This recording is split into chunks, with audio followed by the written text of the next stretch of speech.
literature reading. And let's put a little light on it. So,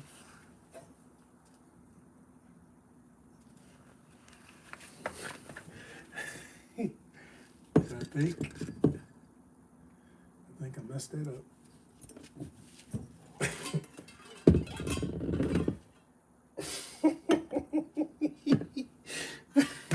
I think I messed that up. All right. And this is why.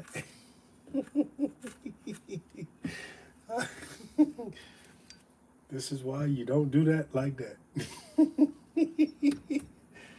Oh, man. That was a blooper of all bloopers. I'm going to have to get those long matches. All right. So I think we're off to a good start.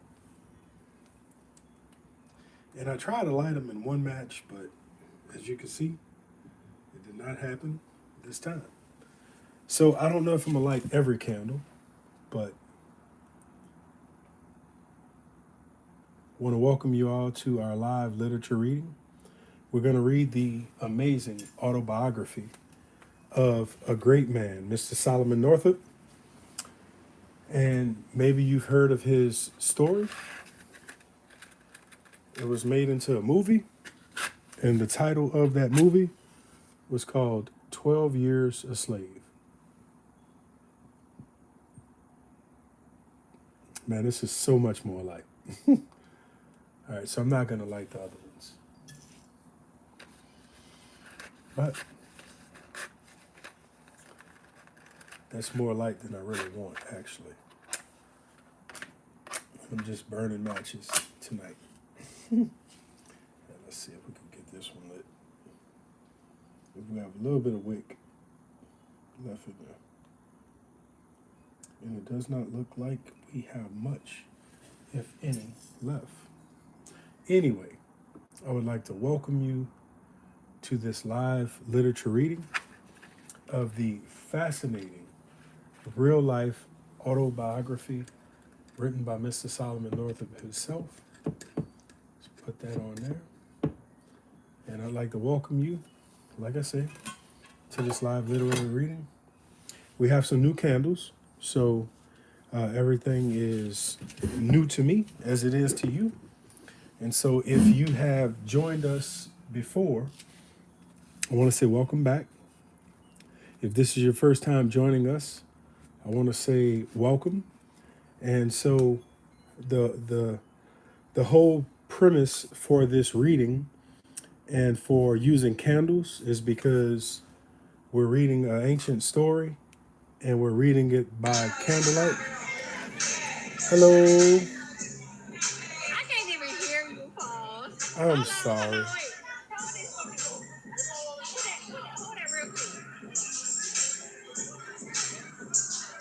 How are you? How are you?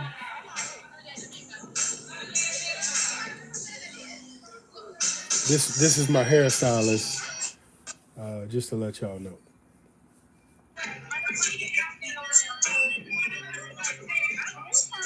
Whoa, what's up with it? Tiara, how are you?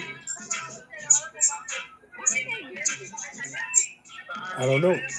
No clue. Is it? Let's see. Maybe it's me.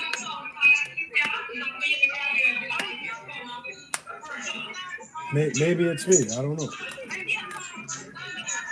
Okay. Yeah.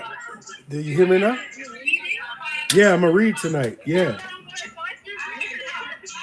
Yeah, I'm going to read tonight and talk about the book a little bit. You know? You doing okay? You're doing okay? I'm sorry.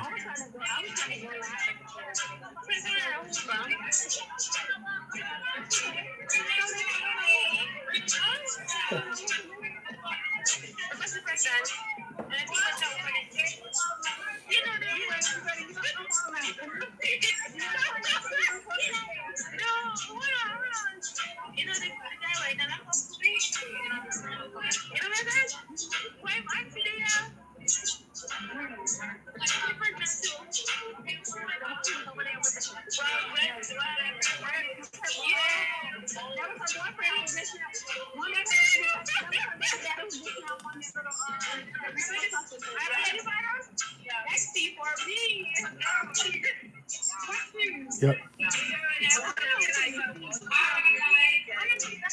Yeah.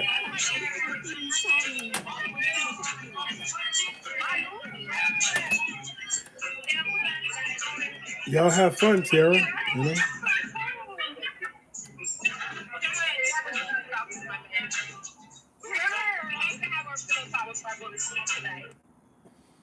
Yep. So, give me just a moment to redo what I needed to redo.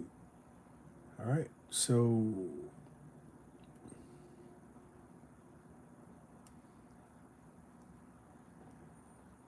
let's see where we at. All right. Sorry about that. So, all right. So, I want to welcome you guys to our live literature reading. And I'm going to have a panel that comes up. And I'm going to read from this wonderful book called 12 Years a Slave. This is the autobiography of Mr. Solomon Northup himself. And we're going to use candlelight to read because that's kind of important for the period and the book. So I'll just give you a little recap. But before I start reading from this publication, I'll read something off of this one. All right. So the front cover says 12 Years a Slave. In a stunning reversal of stereotype, he is often a man among beasts. One of the most compelling and detailed slave narratives in existence. 12 Years a Slave is the chronicle of the amazing ordeal of Solomon Northup, a free African American kidnapped in the North and impressed into slavery in Louisiana. There must have been some misapprehension, some unfortunate mistake, writes Northup. It could not be that a free citizen of New York, who had wronged no man nor violated any law, should be dealt with thus inhumanely. As an educated man torn from freedom and plunged into slavery, he brings into exact clarity the life and labor of slaves in the antebellum American South, the complex economic choices and ironic moral concessions of slaveholding, and the calamitous effects of slavery on the foundations of civilization. Throughout his horrific imprisonment, Solomon Northup resists the urge to laud himself as an exemplary character. Now, the back of the book, this is no fiction, no exaggeration. If I have failed in anything, it has been in presenting to the reader too prominently the bright side of the picture. That phrase right there is what my first impression of the publication was. I thought that it was amazing that Mr. Northup didn't allow himself to become bitter by his inhumane treatment and enslavement. To be born a free man, breathing free air for all people, to being hoodwinked and kidnapped and enslaved, and also to explain the life that he lived as a slave or a person enslaved, a man enslaved, a human enslaved, and to not be bitter or broken by this inhumane treatment, this horrible treatment. It was amazing that he maintained his decency as a human. And so it is an amazing autobiography that explains his life and some of the challenges that he endured for 12 years. So I'll take you through some of the chapters and just give you a few thoughts before I start reading. So in chapter 1, it talked about Solomon's parents, his mother and his father. It also talked about his dad was born enslaved, but he was given his freedom through his slave master dying. So he was emancipated that way, through will, as they called it in the book. Let me read this quote from Cowper. Such dupes are men to custom, and so prone to reverence what is ancient, and can plead a course of long observance for its use, that even servitude, the worst of ills, because delivered down from sire to son, is kept and guarded as a sacred thing. But it is fit, or can it bear the shock of rational discussion, that a man compounded and made up like other men of elements tumultuous, in whom's lust and folly in an ample measure meet, as in the bosom of the slave he rules, should be despot absolute, and boast himself the only free man of the land. So those are some powerful words that uh, was wrote in reference to the publication. So now what we're going to do is we're going to look at chapter 1. And like I said, Solomon's father was born. He was enslaved. Most of his paternal side was enslaved. His father got his freedom through will. When his father's slave master passed, he was freed now, or emancipated.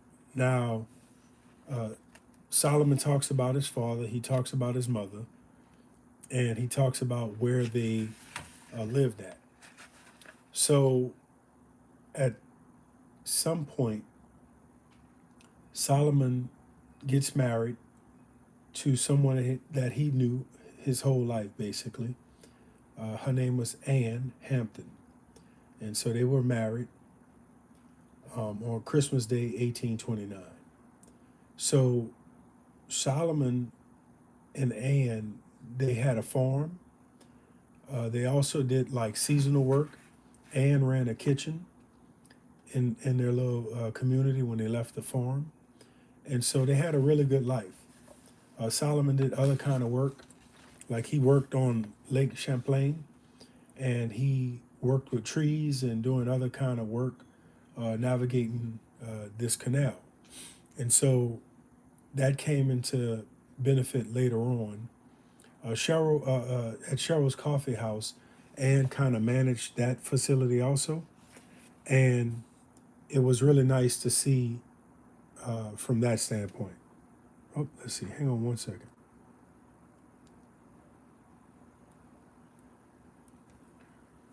Let's see. Hey, cousin. Hey, what's up, cuz? Not much getting my nails done, so I will be on mute, and I might not be tapping or nothing. Yeah, I that's can't fine. That's use my fine. That's hands not a right now. problem. It's not a problem. Okay. It's not a problem. You doing well? Good. Yep. So our panel will slowly come together. Thank y'all for joining. I do want to tell you that. And ooh, that almost got a little wild. Okay, so in chapter 2, Solomon actually, his wife is out of the city, right? And he gets met by two men, and he thinks that these two men are are basically seeking him out because they knew him through an acquaintance that he didn't know, that told them about him.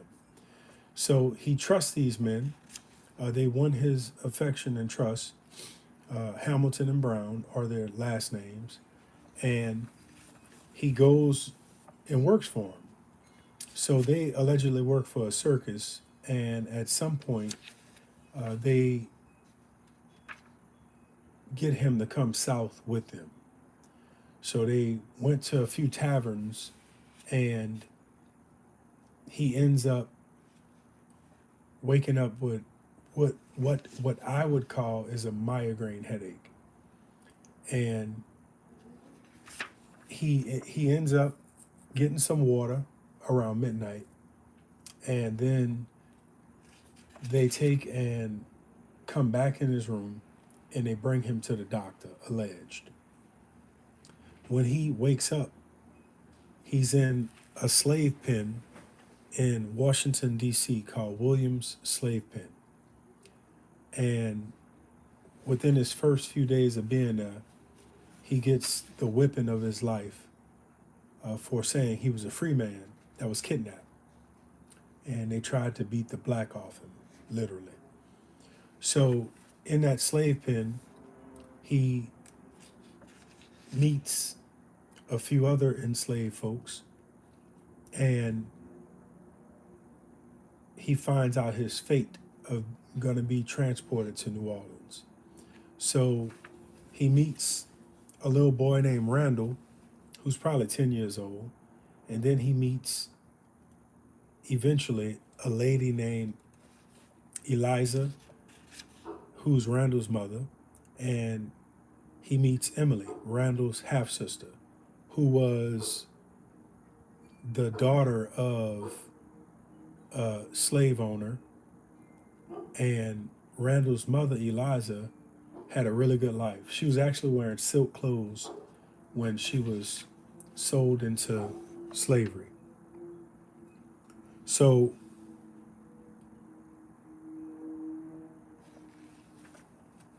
in the next chapter we read, and I'm just hitting the high points, but in the next chapter we read, chapter 4, Eliza is reunited, like I said, with her kids, and she finds out that they're going to be going to New Orleans.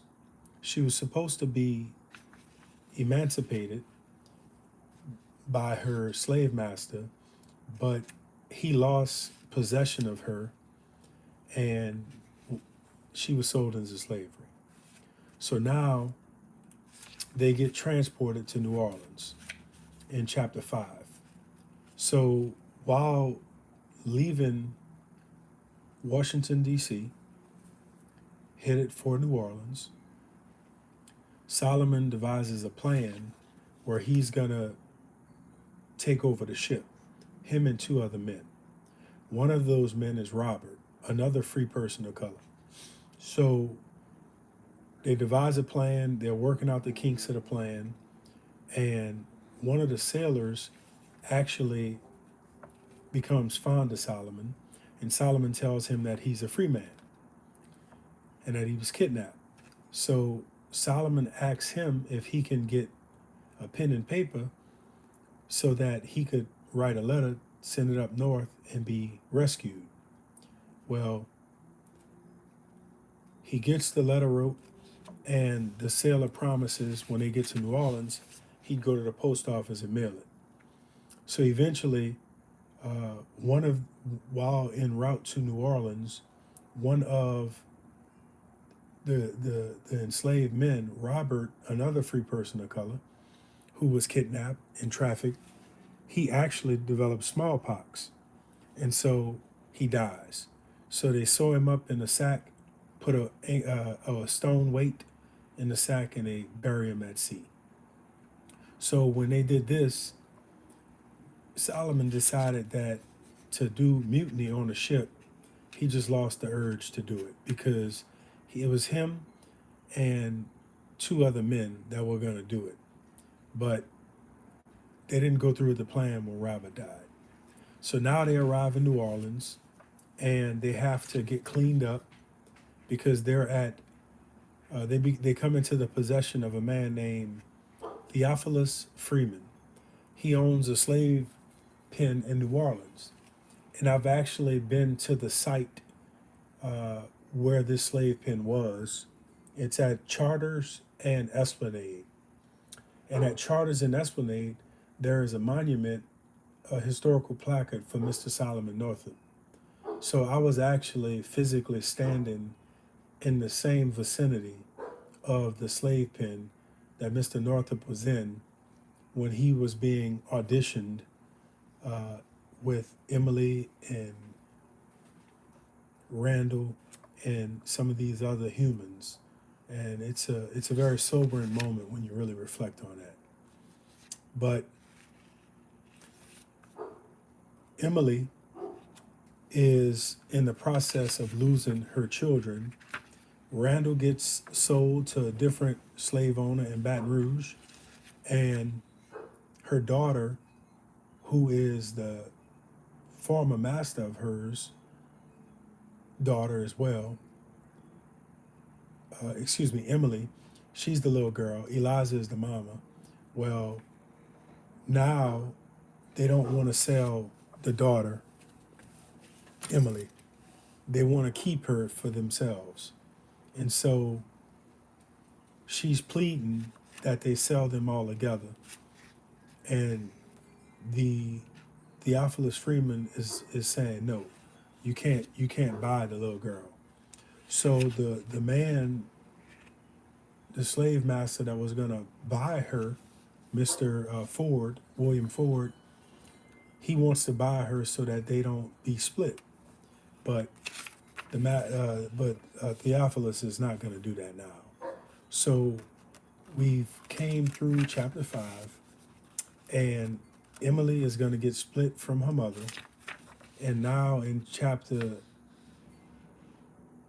7, they are going to travel to the Red River.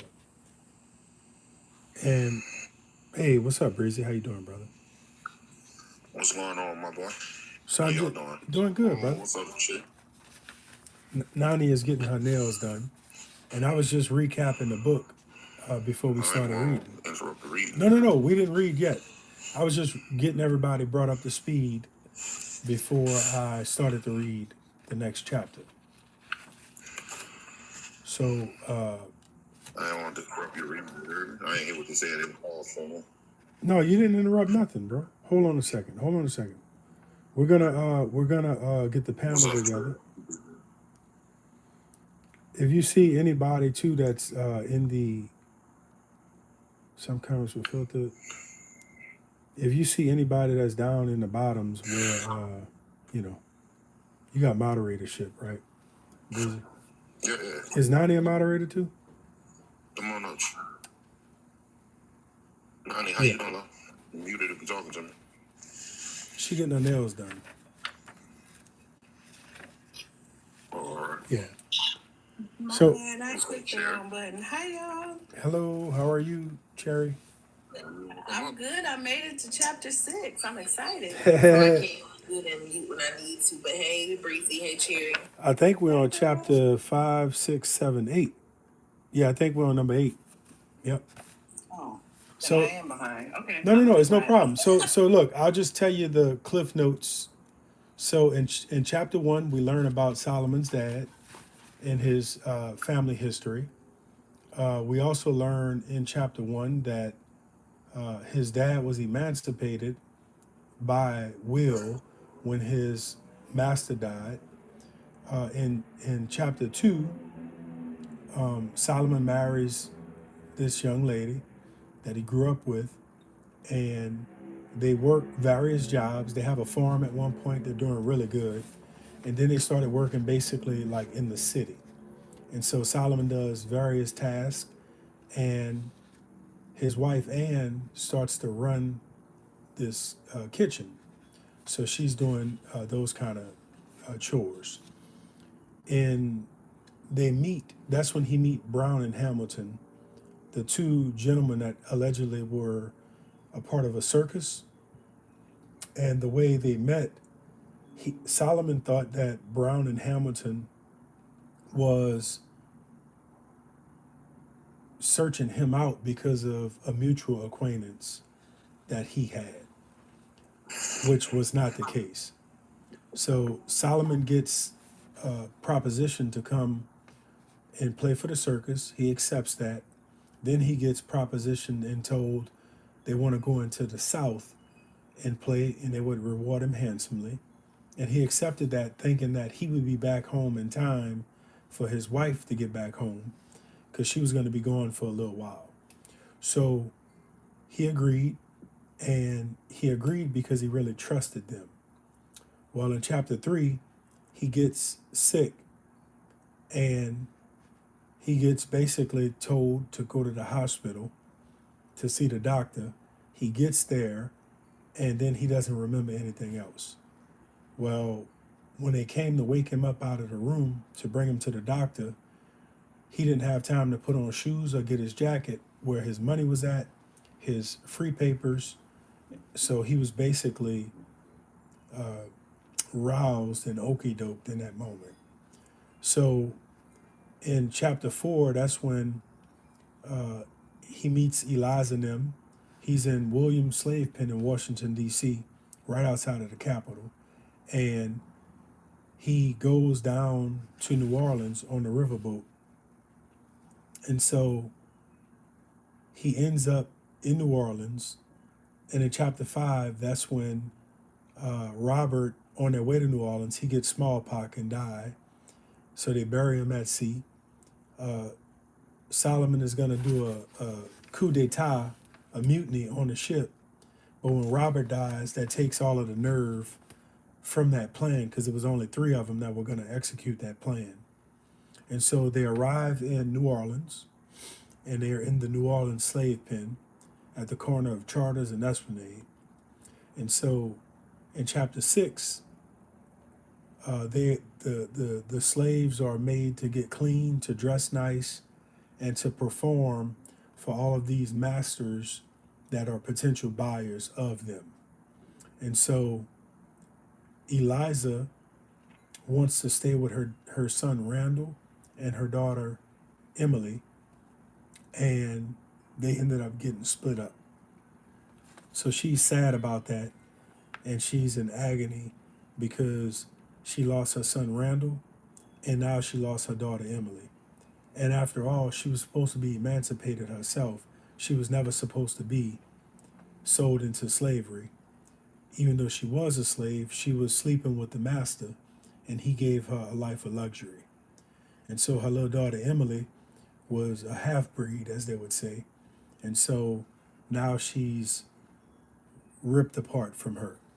So without the book saying it, in chapter 7, Eliza gets purchased by Mr. William Ford, and he takes it really easy on her. And he was going to buy Emily, but Theophilus Freeman, the one who ran New Orleans slave pen, he didn't want to sell her because he wanted to get the most money for her in a few years. And he didn't want her to be with her mama. That's basically what it was. So in chapter 7, they arrive in the Red River, the Great Pine Woods, and Solomon talks about some of the Native American tribes that he observed and also entertained with. And so now, at the end of chapter 7, there's a man named John Tibbets, and he's coming to do carpentry work on the plantation of Mr. William Ford. And it's about to go down in the worst kind of way. So, Pause before you go, Sure. because I love this. I don't know if you saw Breezy said, can you pull him back up, pretty please? Okay, thank you so much. I didn't know he was down. Thank you. I love this. I'm ready. Appreciate that very much. Thank you so much. And thank y'all for joining as well. And he does this every night around this time. So, you know, all those on TV. Appreciate it, Breezy. So let's look at chapter 8 or 9. I don't read Roman numerals too good. 5, 6, 7, 8. All right. Yeah, so when you read Roman numerals, when the big number is first, you add. When the big number is second, you subtract. All right. So, yep, we're looking at chapter 8. All right, here we go. Let me drink a little bit of this coffee so that I can stay lubricated. All right. Is the lighting okay? Oh yeah, it's awesome. I don't want to have no mishaps.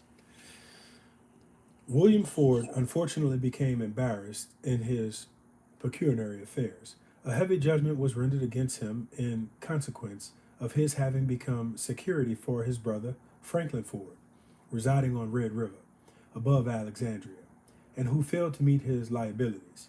He was also indebted to John M. Tibbets to a considerable amount in consideration of his services in building the mills on Indian Creek, and also a weaving house, cornmeal, and other erections on the plantation at Bayou Buff, not yet completed. It was therefore necessary, in order to meet these demands, to dispose of 18 slaves, myself among the number. 17 of them, including Sam and Harry, were purchased by Peter Compton, a planter also residing on Red River. I was sold to Tibbets, in consequence, undoubtedly, of my slight skill as a carpenter. This was in the winter of 1842. The deed of myself from Freeman to Ford, as I ascertained from the public records in New Orleans on my return, was dated June 23rd, 1841. At the time of my sale to Tibbets, the price agreed to be given for me being more than the debt, Ford took a chattel mortgage of $400. I am indebted for my life, as will hereafter be seen, to that mortgage.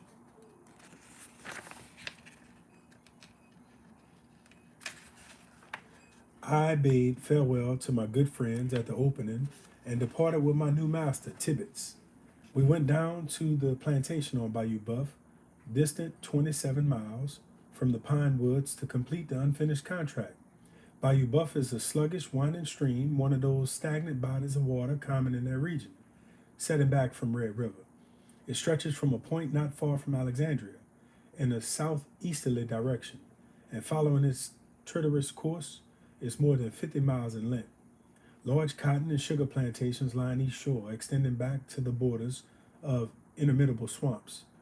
It is alive with alligators, rendering it unsafe for swine or unthinking slave children to stroll along its banks. Upon a bend in this bayou, a short distance from Cheneyville, was situated the plantation of Madame Ford, her brother, Peter Tanner, a great landholder living on the opposite side. On my arrival at Bayou Buff, I had the pleasure of meeting Eliza, whom I had not seen for several months. She had not pleased Miss Ford, being more occupied in brooding over her sorrows than in attending to her business, and had in consequence been set down to work in the fields on the plantation. She had grown feeble and emaciated, and was still mourning for her children. She asked me if I had forgotten them, and a great many times inquired if I still remembered how handsome little Emily was, and how much Randall loved her, and wondered if they were living still, and where the darlings could be. She had sunk beneath the weight of an excessive grief. Her drooping form and hollow cheeks too plainly indicated that she had well nigh reached the end of her weary road. Ford's overseer on his plantation, and who was the exclusive charge of it, was Mr. Chapin, a kindly disposed man and a native of Pennsylvania. In common with others, he held Tibbets in light estimation, which fact, in connection with the $400 mortgage, was fortunate for me. I was now compelled to labor very hard, from earliest dawn until late night.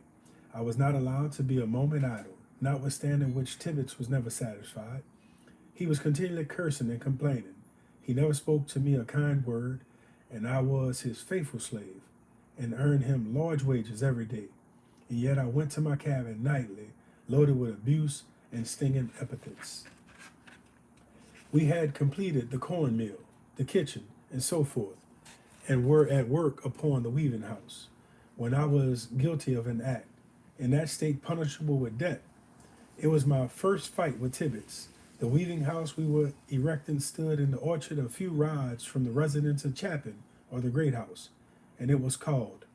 One night, having worked until it was too dark to see, I was ordered by Tibbets to rise very early in the morning, procure a keg of nails from Chapin, and commence putting on the clapboards. I retired to the cabin extremely tired, and having cooked a supper of bacon and corn cake, and conversed with Eliza, who occupied the same cabin, as also did Lawson and his wife Mary, and a slave named Bristol lay down upon the ground floor, little dreaming of the sufferings that awaited me on the morrow. Before daylight, I was on the piazza of the great house, awaiting the appearance of Overseer Chapman, to have aroused him from his slumbers and state my errand. Would have been an unpardonable boldness. At length he came out, taking off my hat. I informed him Master Tibbets had directed me to call upon him for a keg of nails. Going into the storeroom, he rolled it out, at the same time saying if Tibbets preferred a different size, he would endeavor to furnish them, but that might use those until further directed. Mounting his horse, which stood saddled and bridled at the door, he rode away into the field. Whether the slaves had preceded him, while I took the keg on my shoulder and proceeded the weaving house, broke in the head, and commenced nailing on the clapboards. As the day began to open, Tibbets came out of the house to where I was, hard at work. He seemed to be that morning even more morose and disagreeable than usual. He was my master, entitled by law to flesh and blood, and to exercise me over such tyrannical control as his mean nature prompted. But there was no law that could prevent my looking upon him with intense contempt. I despised both his disposition and his intellect. I had just came round the keg for a further supply of nails as he reached the weaving house. I thought I told you to commence putting on the weatherboards this morning, he remarked. Yes, master, and I'm about it, I replied. Where? He demanded. On the other side, was my answer.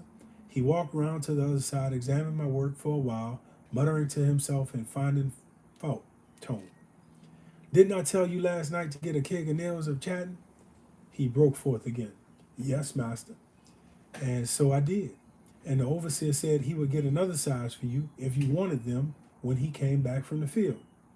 Tibbets walked to the keg, looked at a moment at the contents, then kicked it violently. Coming towards me in great passion, he exclaimed, God dang you! I thought you knowed something, I made answer. I tried to do as you told me, master. I didn't mean anything wrong, overseer said. But he interrupted me with such a flood of curses that I was unable to finish the sentence. At length he ran towards the house and going to the piazza took down one of the overseer's whips. The whip had a short wooden stock braid over with leather and was loaded at the butt. The lash was 3 feet long or whereabouts and made of rawhide strands. At first I was somewhat frightened, and my impulse was to run. There was no one about except Rachel, the cook, and Chapman's wife, and neither of them were to be seen. The rest were in the field. I knew he intended to whip me, and it was the first time anyone had attempted it since my arrival at Avoyes. I felt, moreover, that I had been faithful and that I was guilty of no wrong whatever and deserved commendation rather than punishment. My fear changed to anger, and before he reached me, I had made up my mind fully not to be whipped. Let the result be life or death. Winding the lash around his hand and taking hold of the small end of the stock, he walked up to me and with a malignant look ordered me to strip. Master Tibbets, said I, looking him boldly in the face, I will not. I was about to say something further in justification, but with concentrated vengeance, he sprang up upon me, seizing me by the throat with one hand, raising the whip with the other, in the act of striking. Before the blow descended, however, I had caught him by the collar of the coat and drawn him up close to me. Reaching down, I seized him by the ankle and pushed him back with the other hand, and he fell over on the ground, putting one arm around his leg and holding it to my breast so that his head and shoulders only touched the ground. I placed my foot upon his neck. He was completely in my power. My blood was up. It seemed to course through my veins like fire. In the frenzy of my madness, I snatched the whip from his hand. He struggled with all his power, swore that I should not live to see another day, and that he would tear out my heart. But his struggle and his threats were alike in vain. I cannot tell you how many times I struck him. Blow after blow fell fast and heavy upon his wrangling form. At length he screamed, cried murder, and at the last blasphemous tyrant called on God for mercy. But he who had never shown mercy did not receive it. The stiff stock of the whip wrapped around his cringing body until my arm ached. Until this time, I had been too busy to look about me. Desisting for a moment, I saw Miss Chapman looking forward from the window and Rachel standing in the kitchen door. Their attitudes expressed the utmost excitement and alarm. His screams had been heard all in the field. Chapman was coming as fast as he could ride. I struck him with a blow or two more, then pushed him from within me with such a well-directed kick that he went rolling over on the ground. Rising to his feet and brushing the dirt from his hair, he stood looking at me, pale with rage. We gazed at each other in silence. Not a word was uttered until Chapman galloped up to us. "What is the matter?" he cried out. "Master Tibbet wants to whip me for using the nails you gave me," I replied. "What is the matter with the nails?" he inquired, turning to Tibbet's. Tibbet answers to the fact that they were too large, paying little heed, however, to Chapman's question, but still keeping his snakish eyes fastened maliciously on me. "I am overseer here," Chapman began. "I told Platt to take them too and use them, and if they were not proper size, I will get others on returning from the field. Is it not his fault? Besides, I shall furnish such nails as I please. I hope you will understand that, Mr. Tibbets." Tibbets made no reply, but grinding his teeth and shaking his fist swore he would have satisfaction, and that it was not half over yet.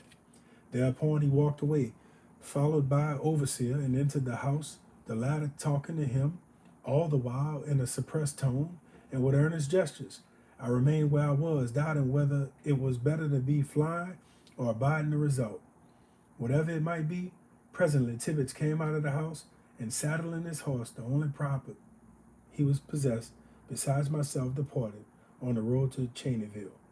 When he was gone, Chapman came out, visibly excited, telling me not to stir, not to attempt to leave the plantation on any account whatever.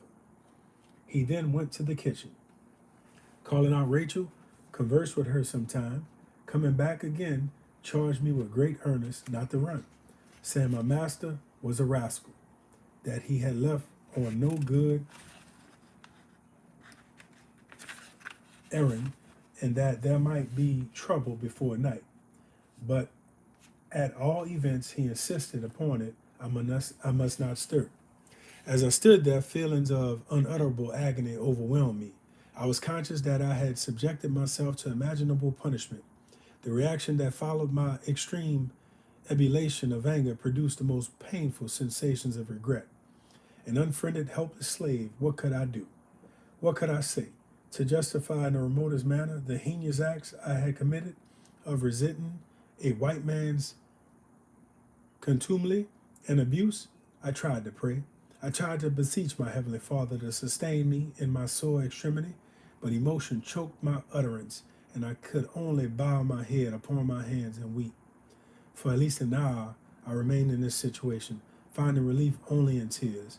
When looking up, I beheld Tibbets, accompanied by 2 horsemen, coming down the bayou. They rode into the yard, jumped from their horses, and approached me with large whips, one of them also carrying a coil of rope. "Cross your hand," commanded Tibbets, with the addition of such a shuddering expression of blasphemy as is not decorous to repeat. "You need not bind me, Master Tibbets. I'm ready to go with you anywhere," I said. One of his companions then stepped forward, swearing if I made the least resistance, he would break my head. He would tear me limb from limb, he would cut my back throat, and giving wide scope to other similar expressions, perceiving any importunity otherwise in vain. I crossed my hands, submitting humbly to whatever disposition they might please to make of me. Thereupon Tibbets tied my wrists, drawing a rope around them with his utmost strength. Then he bound my ankles in the same manner. In the meantime, the other 2 had slipped a cord within my elbows, running it across my back and tying it firmly. It was utterly impossible to move hand or foot. With the remaining piece of rope, Tibbets made an awkward noose and placed it about my neck. "Now then," inquired one of Tibbets' companions, we hang the nigger." One proposed such a limb, extending from the body of a peach tree near the spot where we were still standing. His comrade objected to it, alleging it would break, and proposed another. Finally, they fixed upon the latter. During this conversation, and all the time they were binding me, I uttered not a word. Overseer Chapman, during the progress of the scene, was walking hastily back and forth on the piazza. Rachel was crying by the kitchen door, and Miss Chapman was still looking from the window. Hope died within my heart. Surely my time had come. I should never behold the light of another day, never behold the faces of my children, the sweet anticipation I had cherished with such fondness. I should that hour struggle through the fearful agonies of death. None would mourn for me, none revenge me. Soon my form will be moldering in that distant soil, or perhaps be cast to the slimy reptiles that filled the stagnant waters of the bayou. Tears flowed down my cheeks, but they only afforded a subject of insulting comment from my executioners. At length, as they were dragging me towards the tree, Chapman, who had momentarily disappeared from the piazza, came out of the house and walked towards me. He had a pistol in each hand, and as near as I can now recall to mind, spoke in a firm, determined manner as follows: Gentlemen, I have a few words to say. You had better listen to them. Whoever moves that slave another foot from where he stands is a dead man. In the first place, he does not deserve this treatment. It is a shame to murder him in this manner. I never knew a more faithful boy than Platt. You Tibbets are in the fault yourself. You are pretty much of a scoundrel, and I know it, and you richly deserve the flogging you have received. In the next place, I have been overseer of this plantation 7 years, and in the absence of William Ford, am master here. My duty is to protect his interests, and that duty I shall perform. You are not responsible. You are a worthless fellow. Ford holds a mortgage on Platt of $400. If you hang him, he loses his debt. Until that is canceled, you have no right to take his life. You have no right to take any away. There is a law for a slave as well as for the white man. You are no better than a murderer. As for you, addressing Cook and Ramsey, a couple of overseers from neighboring plantations, as for you, be gone. If you have any regard for your own safety, I say be gone. Cook and Ramsey, without any further word, mounted their horses and rode away. Tibbets, in a few minutes, evidently in fear and overawed by the decided tone of Chapman, sneaked off like a coward, and he was mounting his horse, following his companions. I remained standing where I was, still bound, with the rope around my neck. As soon as they were gone, Chapman called Rachel, ordering her to run to the field and tell Lawson to hurry to the house without delay and bring the brown mule with him, an animal much prized for its unusual fleetness. Presently the boy appeared. Lawson and Chapman, you must go to the pine woods, tell your master Ford to come here at once, that he must not delay a single moment. Tell him they are trying to murder Platt. Now hurry, boy. Be at the pine woods by noon if you kill the mule. Chapman stepped into the house and rode a pass. When he returned, Lawson was at the door, mounted on his mule. Receiving the pass, he plied the whip right smartly to the beast, dashed out of the yard, and turning up the bayou on a hard gallop, in less time than it was taking me to describe, the scene was out of sight. So this is a picture of Chapman rescuing Mr. Northup from certain death. And that concludes the chapter. And it's open for discussion. Hey, Last Mac, what's going on, brother? So I just love how, and I don't know if anybody else picked up on some of this, but some of the terminology that they were using when he wrote this, we still use today. I can't think of one specifically right now, but it was something that he was saying similar to something like, you don't think fat meat is greasy. Yeah. Whatever it was he said that you read, I was like, oh, we still talk like that today. Facts. So I found that so cool.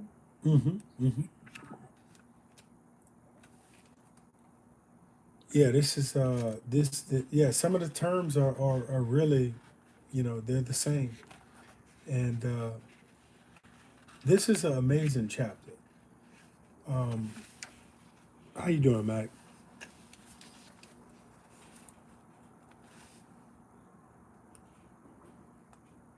Hey, Paws. How's it going, brother? All right. all right. I got in here. Missed everything. I was in a box battle. You know, I went online because I saw you shared something, but I didn't see you when I was on. Yeah, they do like three. It was doing 3 minute battles. Yeah. And it was like it was a list. So he was trying to go through everybody at least once, and then sometimes he'll do 2 people because you only can come up 3 times. So it took him for a while to get back to me on the second run. I'm like, wow. Yeah. Yeah, because I did. When you sent it, I logged on, but I didn't see you. And I was like, so that's why I ended up on your page liking some of your content. Oh, yeah, Yeah. appreciate it. Oh, yeah, for sure. Yeah. Because I know it's going to be hard. Like, if I'm not coming up Yeah. in the battle, Yeah. right then when I send the Mm-hmm. the messages, and people come in, they don't see me, they were like, oh man, what's going on? Yeah. Like Oh, you yeah. said. Yeah. Definitely. So it's kind of hard. He don't do it like I guess other people do it, but Yeah. he try to give people an opportunity to come up at least 3 times if somebody try to get something out of the deal. Right. I think that's a good idea, though, you know? Yeah. He do them on Friday. No, he do them on Saturday nights and Sunday nights. Okay. All right. That's what's up. Yeah. Ah, man, you all right? Mm-hmm. Mm-hmm. Hey, Cherry. What's happening? You all right? How you doing? Chilling. Getting ready for my new school set of 7 weeks. I start on Tuesday. Okay. All right, very good. What are you doing today? Trying to get this stuff out my system cold. Man, my hair's running around. Yeah. I kind of I caught it, but it was still going to do what it was going to do, but it didn't have its full effect, but it still was in me. Ooh. So not to pivot, but pause. This brings a question real quick. Mac, you made me think of this. Yeah. You know how we're susceptible to all kind of colds and stuff? Yeah. Hearing the stuff that they're going through in this book, Mm-hmm. their immune systems had to be like top tier because I can't see us handling the types of situations that they're put in. Yeah, he had smallpox. The guy Robert had smallpox and passed on the ship heading to New Orleans, and Solomon got it in a New Orleans slave pen. He got it. Emily got it. Eliza got it, and they were sick for a number of days before they sprang back. But so smallpox was one of those diseases that I guess was common in such living conditions, Their diet, which I thought was interesting, but when he was in the Williams slave pen in Washington, D.C., he ate twice a day a piece of fried pork, one slice of bread, or a piece of bread, excuse me, and a cup of water. He ate that twice a day. So that was their diet. That's crazy. No vegetables. So Yeah. they got the protein, the salt, and the grain, and Yeah. the liquid, and that's it. Yeah. And in one of I don't remember if it was the New Orleans slave pen. It may have been in the New Orleans slave pen, or maybe it was in Washington. But one of the colored women made coffee for them, but it was basically roasted cornmeal, and so basically it's a coffee substitute because they didn't allow enslaved folk to drink coffee. So they would drink a coffee substitute. They would roast sweet potatoes, or they would roast barley or different grain, and then they would steep it just like you would coffee, and they would drink that, you know. Oh, that's interesting. Yeah, it is. It is.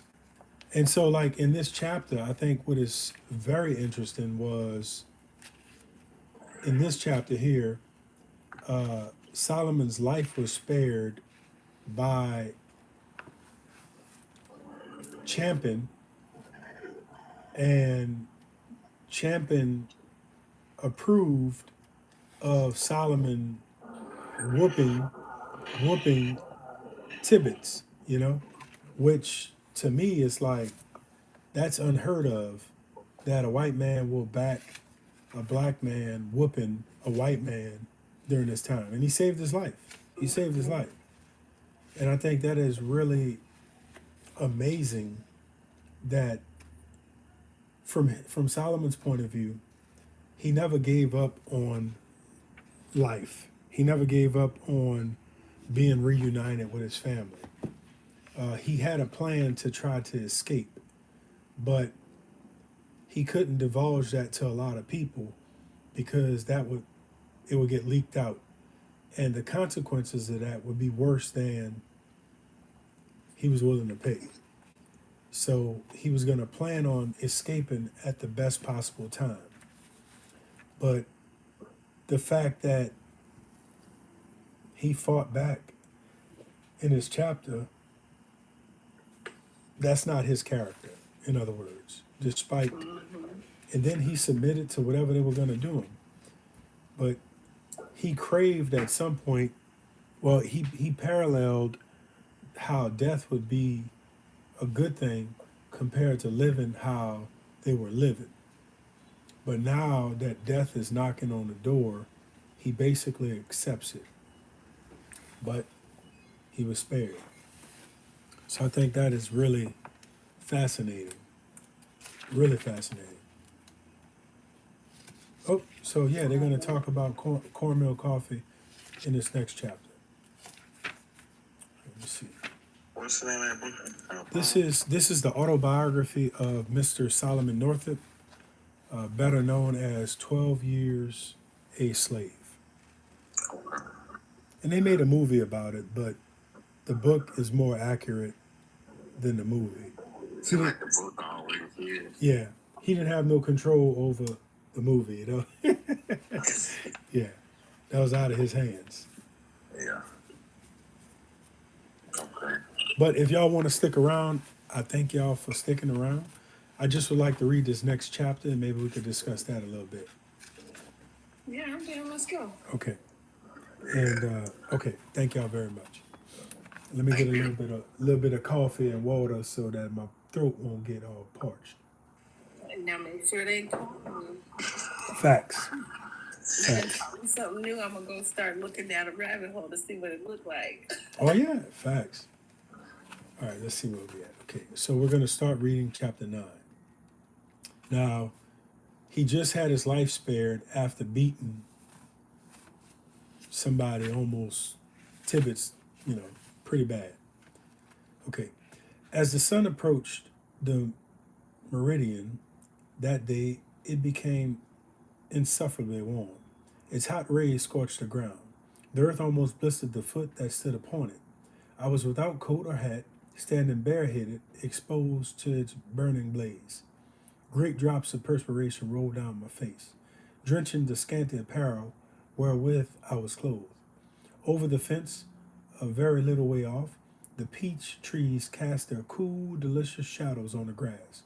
I would gradually have given a long year of service to have been able to exchange the heat oven, as it were, within. I stood for a seat beneath their branches, but I was yet bound, the rope still dangling from my neck, and standing in the same tracks where Tibbets and his comrades left me. I could not move an inch, so firmly had I been bound. To have been enabled to lean against the weaving house would have been a luxury indeed, but it was far beyond my reach, though distant less than 25 feet. I wanted to lie down, but I knew I could not rise again. The ground was so parched and boiling hot, I was aware it would but add to the discomfort of my situation. If I could have only moved my position, however slightly, it would have been a relief unspeakable. But the hot rays of a southern sun, beating all along the long summer day on my bare head, produced not half the suffering I experienced from my aching limbs, My wrists and ankles and the cords of my legs and arms began to swell, burying the rope that bound them into the swollen flesh. All day Chapman walked back and forth upon the stoop, but not once approached me. He appeared to be in a great state of uneasiness, looking first towards me and then up the road, as if expecting some arrival every moment. He did not go to the field as was his custom. It was evident from his manner that he supposed Tibbets would return with more and better armed assistance, perhaps to renew the quarrel, and it was evidently equal that he had prepared his mind to defend my life at whatever hazard. Why he did not relieve me, why he suffered me to remain in agony the whole weary day, I never knew. It was not for want of sympathy, I am certain. Perhaps he wished forward to see the rope around my neck and the brutal manner in which I had been bound. Perhaps his interference with another's property, in which he had no legal interest, might have been a trespass, which would have subjected him to the penalty of the law. Why Tibbets was all day absent was another mystery I could never divine.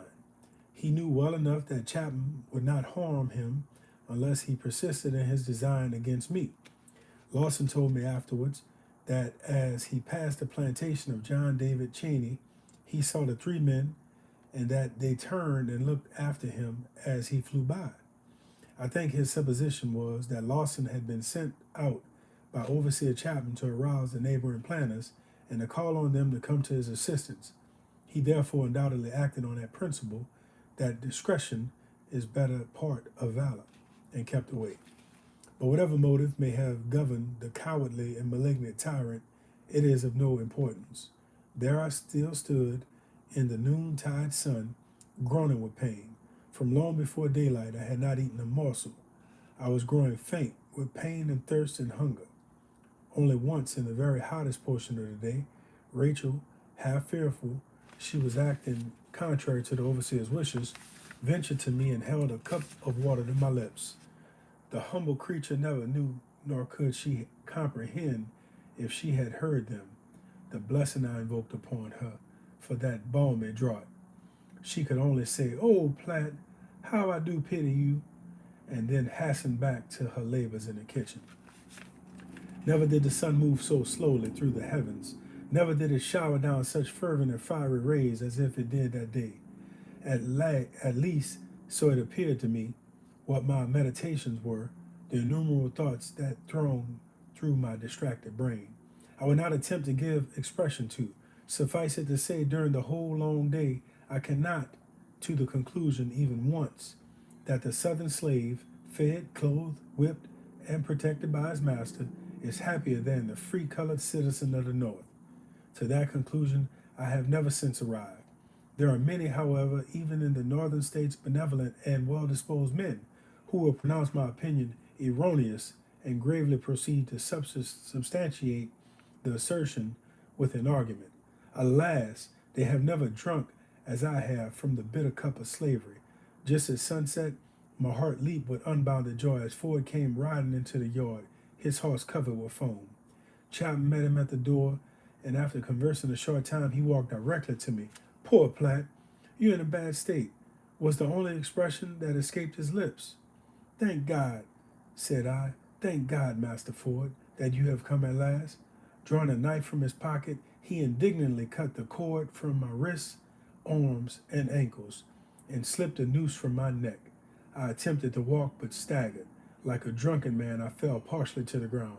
Ford returned immediately to the house, leaving me alone again.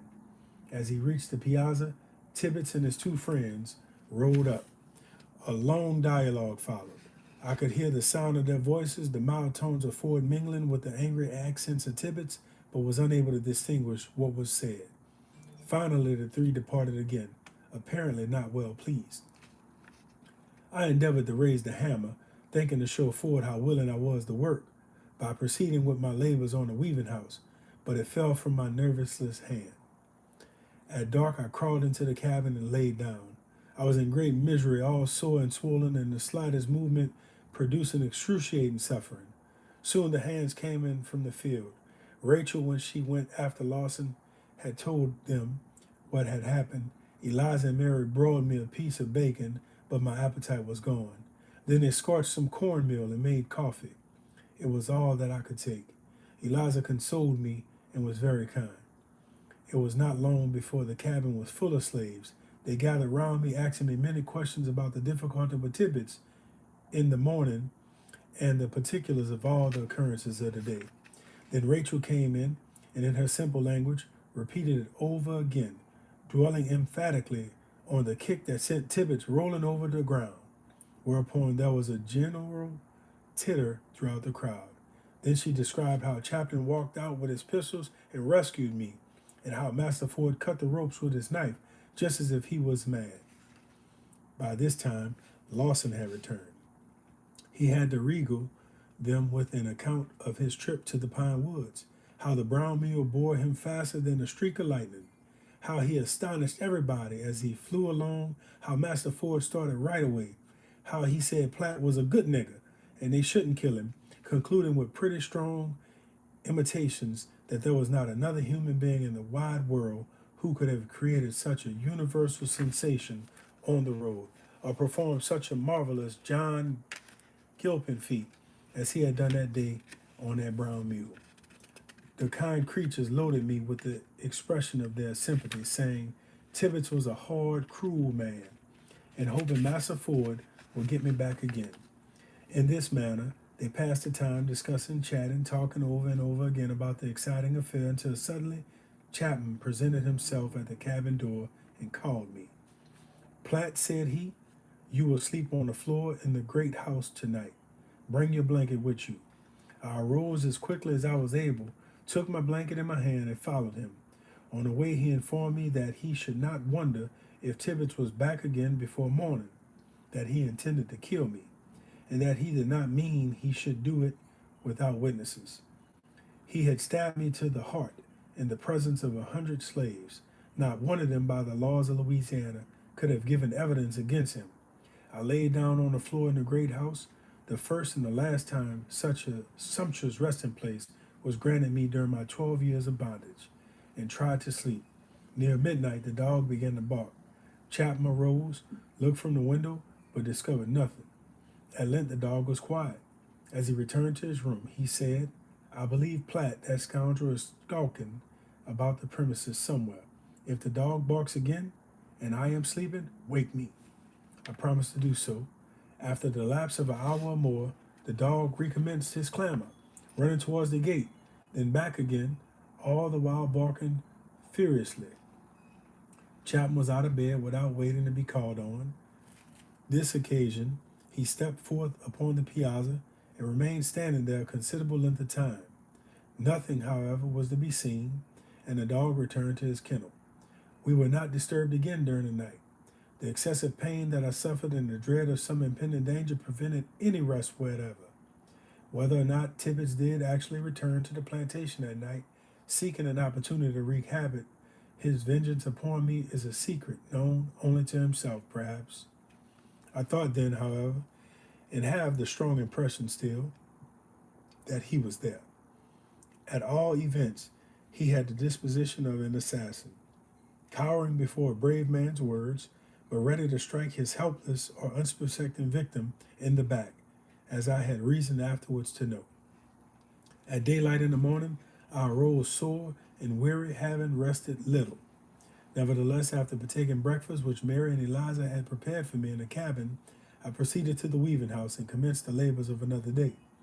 It was Chapman's practice, as it is the practice of overseers generally, immediately on rising, to bestride his horse, always saddled and bridled and ready for him, the particular business of some slave, and ride into the field.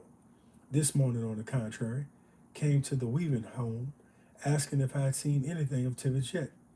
Replying in the negative, he remarked there was something not right about the fellow. There was bad blood in him, that I must keep a sharp watch of him, or he would do me wrong some day when I least expected it. While he was yet speaking, Tibbets rode in, hitched his horse, and entered the house. I had little fear of him while Ford and Chapman were at hand, but they could not be near me always. Oh, How heavily the weight of slavery pressed upon me then. I must toil day and day, endure abuse and taunts and scoffs, sleep on the hard ground, live on the coarsest fare, and not only this, but live the slave of a blood-seeking wretch of whom I must stand henceforth in continued fear and dread. Why had I not died in my young years, before God had given me children to love and live for? What unhappiness and suffering and sorrow it would have prevented? I sighed for liberty, but the bondsman chain was round me, and could not be shaken off. I could only gaze wistfully towards the north, and think of the thousands of miles that stretched between me and the soil of freedom, over which a black freeman may not pass. Tibbets, in the course of half an hour, walked over to the weaving house, looked at me sharply, then returned without saying anything. Most of the forenoon he sat on the piazza reading the newspaper and conversing with Ford. After dinner, the latter left for the pine woods, and it was indeed with regret that I beheld him depart from the plantation. Once more during the day, Tibbets came to me, gave me some order, and returned. During the week, the weaving house was completed. Tibbets, in the meantime, making no allusion whatever to the difficulty, when I informed he had hired me to Peter Tanner to work under another carpenter by the name of Myers. This announcement was received with gratification, as any place was desirable that would relieve me of his hateful presence. Peter Tanner, as the reader has already been informed, lived on the opposite shore and was the brother of Mistress Ford. He is one of the most extensive planters on Bayou Buff and owns a large number of slaves. Over I went to Tanner's joyfully enough. He heard of my late difficulties. In fact, I ascertained the flogging of Tibbets was soon blazoned far and wide. This affair, together with my rafting experience, had rendered me somewhat notorious. More than once I heard it said that Platt Ford, now Platt Tibbets, a slave's name changes with his change of a master, was a devil of a nigger. But I was destined to make a still further noise, as will presently be seen throughout the little world of Bayou Buff. Peter Tanner endeavored to impress upon me the idea that he was quite severe, though I could perceive there was a vein of good humor in the old fellow after all. "You're the nigger," he said to me on my arrival. "You're the nigger that flogged your master, eh?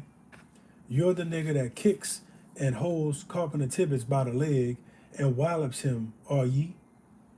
I'd like to see you hold me by the leg." "I should. You're a pointed character. You're a great nigger, very remarkable nigger. Ain't ye? I lash you, I take the tantrums out you. Just take hold of my leg, if you please. None of your pranks here, my boy. Remember that. Now go to the work, you kicking rascal," concluded Peter Tanner, unable to suppress a half-comical grin at his own wit and sarcasm. After listening to this salutation, I was taken charge of by Myers, and labored under his direction for a month to his own and my own satisfaction. Like William Ford, his brother-in-law Tanner was in the habit of reading the Bible to his slaves on the Sabbath, but in somewhat different spirit. He was an impressive commentator on the New Testament. The first Sunday after my coming to the plantation, he called them together and began to read the 12th chapter of Luke. When he came to the 47th verse, he looked deliberately around and continued, "And that servant which knew his Lord's will," here he paused, looking around more deliberately than before, and again proceeded, "which knew his Lord's will, and prepared not himself," here was another pause, "prepared not himself, neither did according to his will, shall be beaten with many stripes." "You hear that?" demanded Peter emphatically. "Stripes," he repeated slowly and distinctly, taking off his spectacles, preparatory to making a few remarks. "That nigger that don't take care, that don't obey his Lord, that his masters, ye see, that nigger shall be beaten with many stripes." Now many signifies a great many, 40, 100, 150 lashes. That's scripture. And so Peter continued to elucidate the subject for a great length of time, much to the edification of his sable audience. At the conclusion of the exercises, calling up 3 of his slaves, Warner, Will, Major, he cried out to me, "Here, Platt, you held Tibbets by his legs. Now I'll see if you can hold these rascals in the same way till I get back from meeting." Thereupon he ordered them to the stocks, a common thing on plantations in the Red River. These stocks are formed by 2 planks, the lower one made fast at the ends to 2 short posts driven firmly into the ground. At regular distances, half circles are cut in the upper edge. The other plank is fastened to one of the posts by a hinge, so that it can be opened or shut in the same manner as the blade of a pocket knife is shut or opened. In the lower edge of the upper plank, corresponding half circles are also cut, so that when they close, a row of holes is formed large enough to admit a Negro's leg above the ankle, but not large enough to enable him to withdraw out his foot.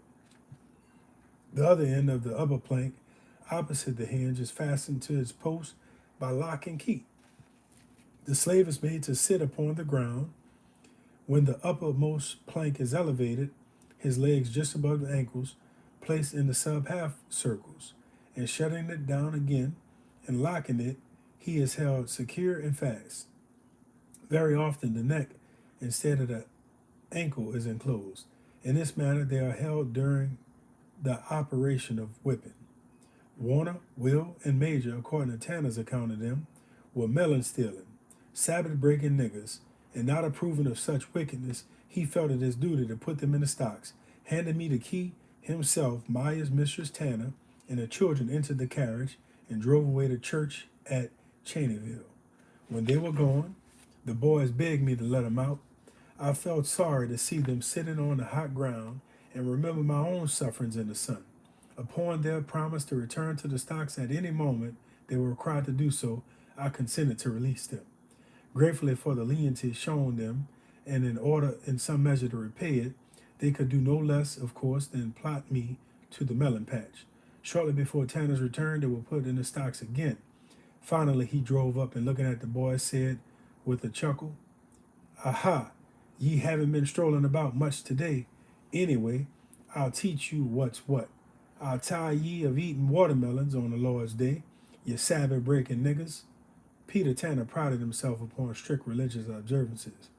He was a deacon in the church, but I have now reached a point in the progress of my narrative when it becomes necessary to turn away from these light descriptions to a more grave and weighty matter of the second battle with Master Tibbets and the flight through the great Pocodrie swamp.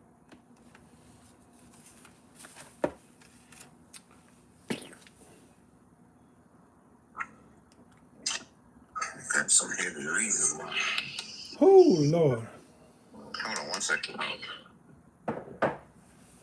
So, what stood out to me was the descriptive level of detail they gave about the stripes and the stocks and stuff. Yeah. The stocks were no joke. Yeah, the stocks were no joke. And Solomon, he didn't say it,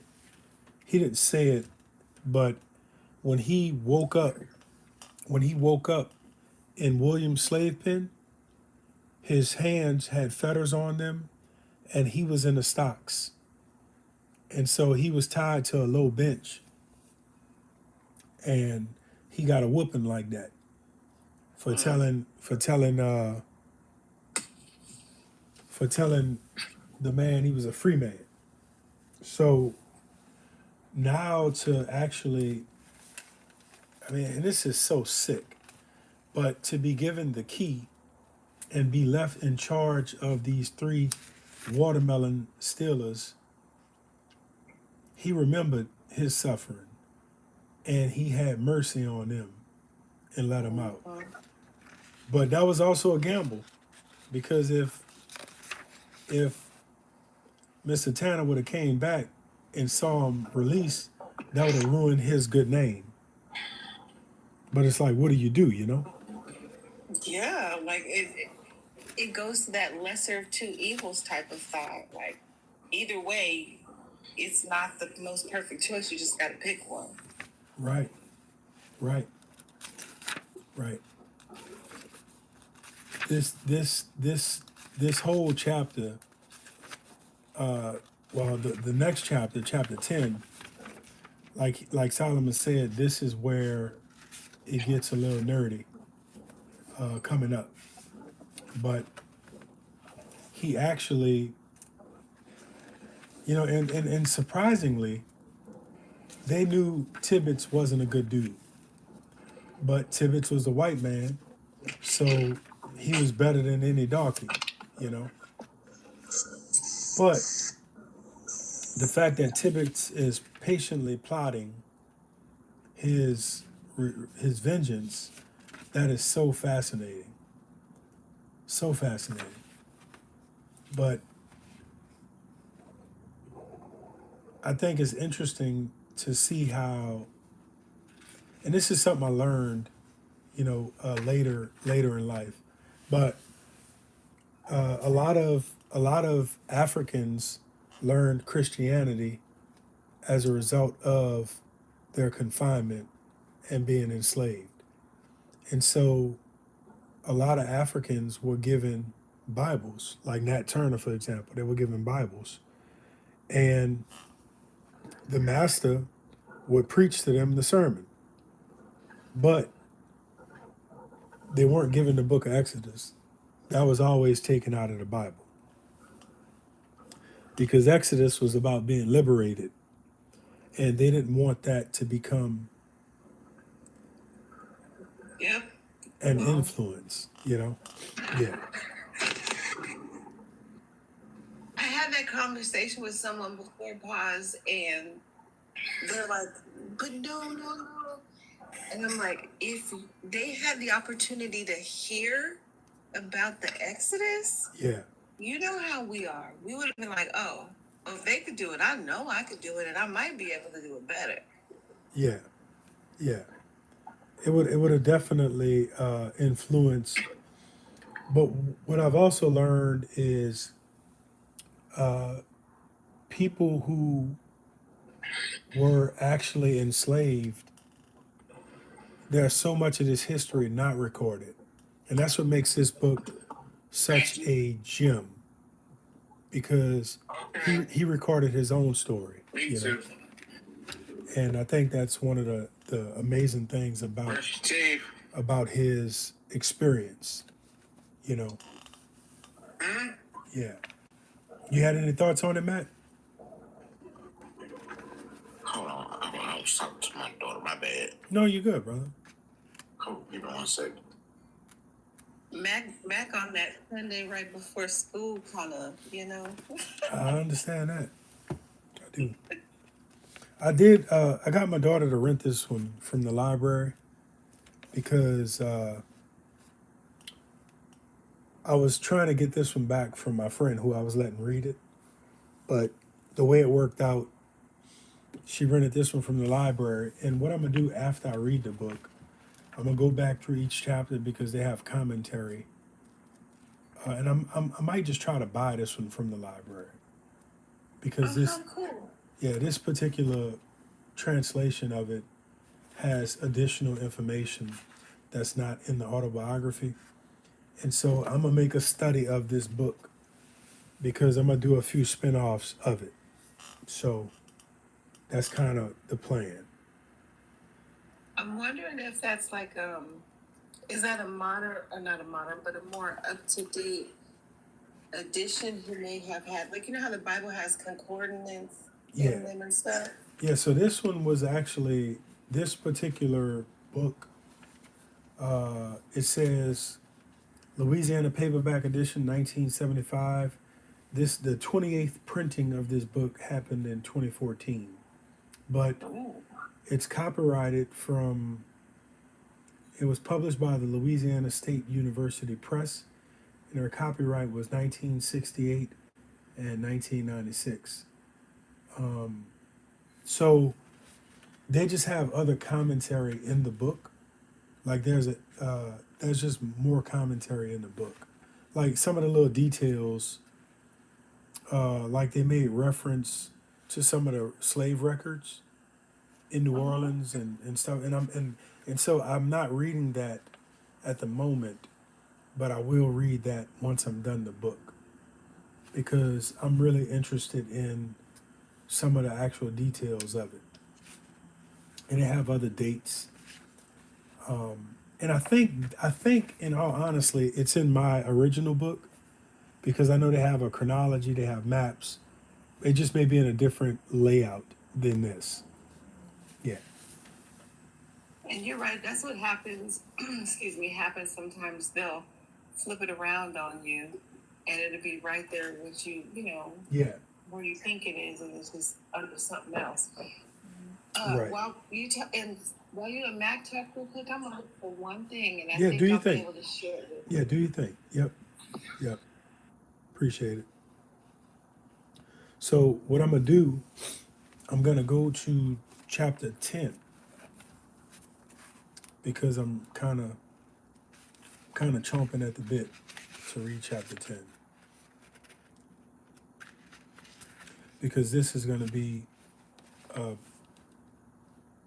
marked a marked chapter. At the end of a month, my services being no longer required at Tanner's, I was sent over the bayou again to my master, whom I found engagement in building the cotton press. This was situated at some distance from the great house, in a rather retired place.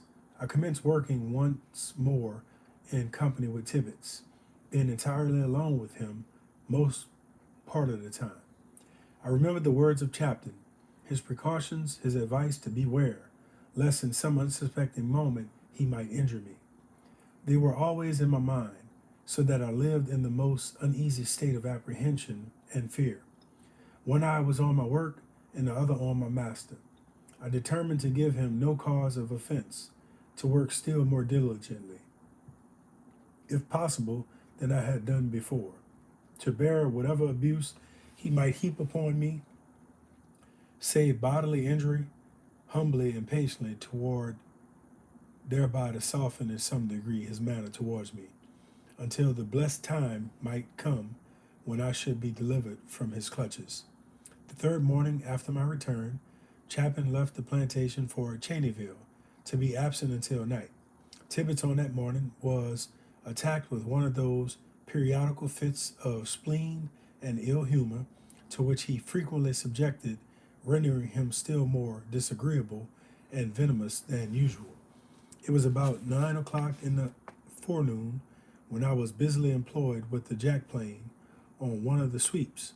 Tibbets was standing by a workbench fitting a handle into a chisel, with which he had been engaged previously in cutting the thread of the screw. You are not planning that down enough, said he. It is just even with the line, I replied. You liar, did he exclaim passionately. Oh, well, master, I said mildly. I will plan it down more if you say so, at the same time proceeding to do as I suppose he desired. Before one shaving had been removed, however, he cried out, saying I had now planned it too deep. It was too small. I had spoiled the sweep entirely. Then followed curses and imprecations.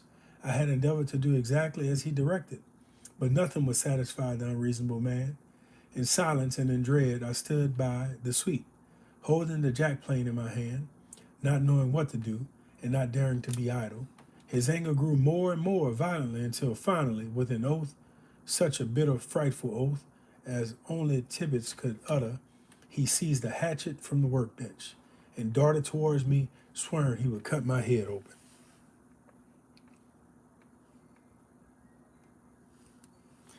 Thanks for joining. It was. Question. Hey, what's up? What was okay? I know right now the government is on their shutdown and stuff, but I usually go to the government archives, or it's basically the National Archives catalog, right? Okay. And if you just go to catalog.archives.gov, nationalarchives.gov. They have a lot of documents, and they have the slave manifest for Solomon. And it shows that Theophilus, I'm being silly, but that Theo Freeman man. Yeah, Theophilus. Yeah. Yeah, you can see him listed on there. You can see Eliza. So if you ever want to do some diving, check the National Archives. I appreciate that tidbit so much. That is Yeah. a great idea. That is a great idea, and I'm definitely gonna investigate that further. You should see it. They have everybody's, like, it lists, they have like Bridget, Montserrat, Eliza, Mary, Hannah. They list all of the people that were with them. It is so cool. So, And that's the okay, that's National fun. Archives? Yes, it's Okay. the site, like, legit is National Archives Catalog, Catalog. Okay. but the website is catalog.archives.gov. And I just searched slave manifest, and then I even typed in 12 years a slave, Yeah. and it mentioned his name and the movie and everything, and brought up some details. Wow, that is really cool. That is really cool. I'm gonna definitely investigate Okay. further. Hey, Mac. I said okay. Oh, well, pause with that. I gotta run, but Yeah, I'm so thank you glad so I had much, a Terry. chance to come Thank you up so in much. here. Appreciate you passing through. Yeah. Thank you very much. Yes, yes. Y'all have a good night. All right, you too, boo. Good night. Thank you so much.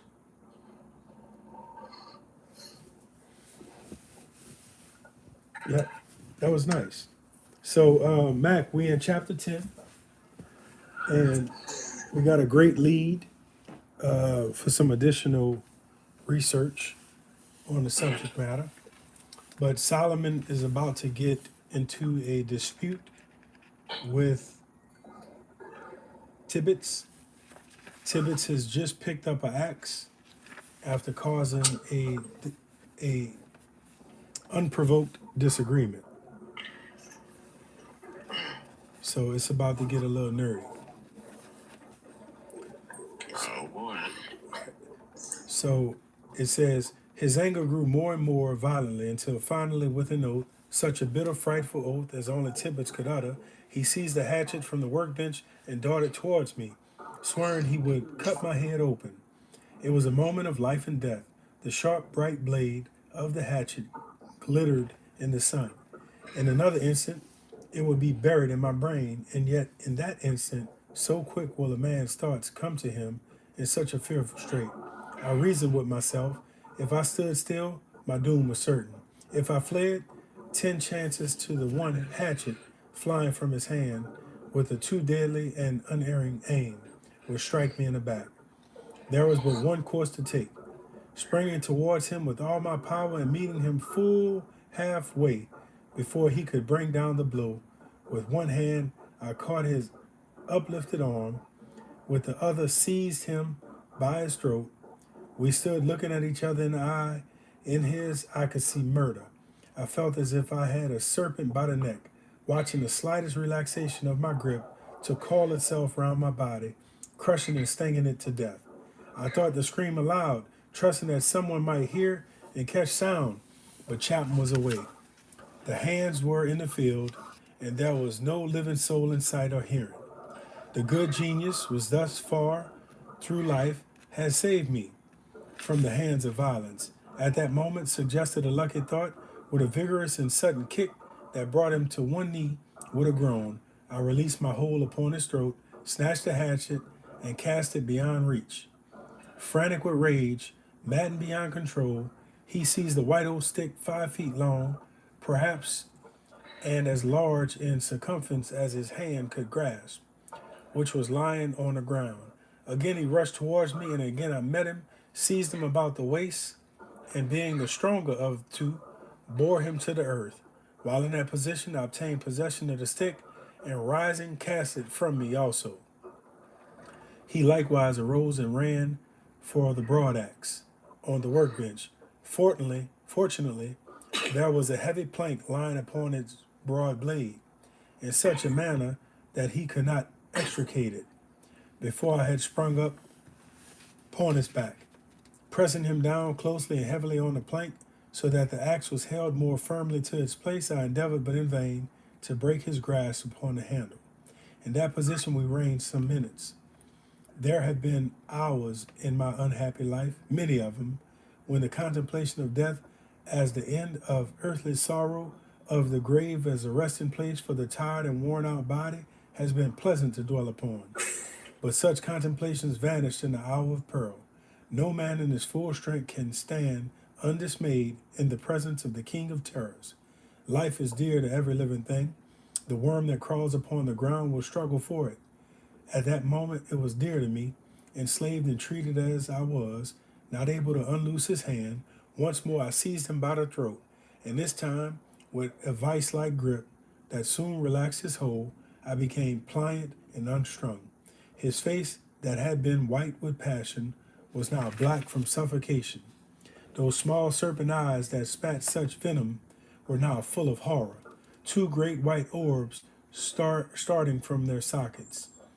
There was a lurking devil in my heart that prompted me to kill him, the human bloodhound on the spot, to retain the grip on his accursed throat till the breath of life was gone.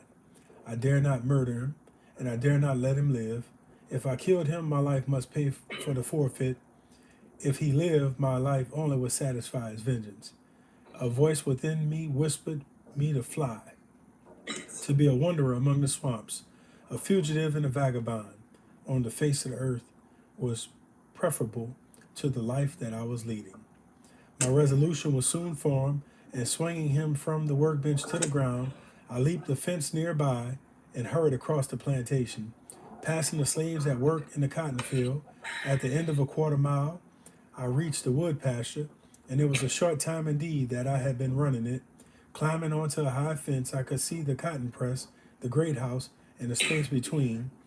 It was a conspicuous position from whence the whole plantation was in view. I saw Tibbets cross the field towards the house and enter it. Then he came out carrying his saddle and presently mounted his horse and galloped away. I was desolate but thankful. Thankful that my life was spared, desolate and discouraged with the prospect before me. What would become of me? Who would befriend me? Whither should I fly? O God, thou who graced my life and implanted in my bosom of life love, who filled it with emotions such as other men, thy creatures do not forsake me. Have pity on the poor slave, let me not perish. If thou dost not protect me, I am lost, lost. Such supplications silently and uttered ascended from my innermost heart to heaven, but there was no answering voice, no sweet low tone coming down from on high, whispering to my soul, it is I, be not afraid. I was the forsaken of God, it seemed the despised and the hated of men. In about 3/4 of an hour, several of the slaves shouted and made signs for me to run. Presently, looking up the bayou, I saw Tibbets and two others on horseback coming at a fast gait, followed by a troop of dogs. There was as many as 8 or 10. Distant as I was, I knew them. They belonged to the adjoining plantation. The dogs used on Bayou Buff for hunting slaves are a kind of bloodhound, but a far more savage breed than is found in the northern states. They will attack a Negro at their master's bidding and cling to him as the common bulldog will cling to a four-footed animal. Frequently, their loud bay is heard in the swamps, and then there is speculation as to what point the runaway will be overhauled. The same as in New York, Hunter stops to listen to the hounds coursing along the hillside and suggests to his companions that the fox will be taken at such a place. I never knew a slave escaping with his life from Bayou Buff. One reason, they are not allowed to learn the art of swimming and are incapable of crossing the most inconsiderable stream. In their flight, they can go in no direction but a little way without coming to a bayou when the inevitable alternative is presented of being drowned or overtaken by the dogs. In youth, I had practice in the clear streams that flowed through my native district until I had become an expert swimmer and felt at home in the watery element. I stood upon the fence until the dogs had reached the cotton press. In an instant more, their long, savage yells announced they were on my track. Leaping down from the position, I ran towards the swamp. Fear gave me strength, and I exerted it to the utmost. Every few moments, I could hear the yelpings of the dogs. They were gaining upon me. Every howl is nearer and nearer. Each moment, I expected they would spring upon my back, expected to feel their long teeth sinking into my flesh. There were so many of them, I knew they would only tear me to pieces, that they would worry me at once to death. I gasped for breath, gasped forth a half uttered choking prayer to the Almighty to save me, to give me strength to reach some wide deep bayou where I could throw them off track or sink into its waters. Presently, I reached a thick palmetto bottom. As I fled through them, they made a loud rustling noise, not loud enough, however, to drown the voices of the dogs. Continuing my course due south, as nearly as I can judge, I came at length to water just over Chute. The hounds at that moment could not have been 5 rods behind me. I could hear them crashing and plunging through the palmettos. Their loud, eager yells made the whole swamp clamorous with sound. Hope revived a little as I reached the water. If it were only deeper, they might lose the scent, and thus disconcerted afford me the opportunity of evading them.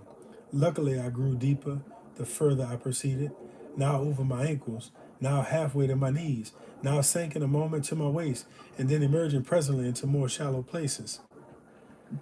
The dogs had not gained upon me since I struck the water. Evidently, they were confused. Now their savage intonations grew more and more distant, assuring me that I was leaving them.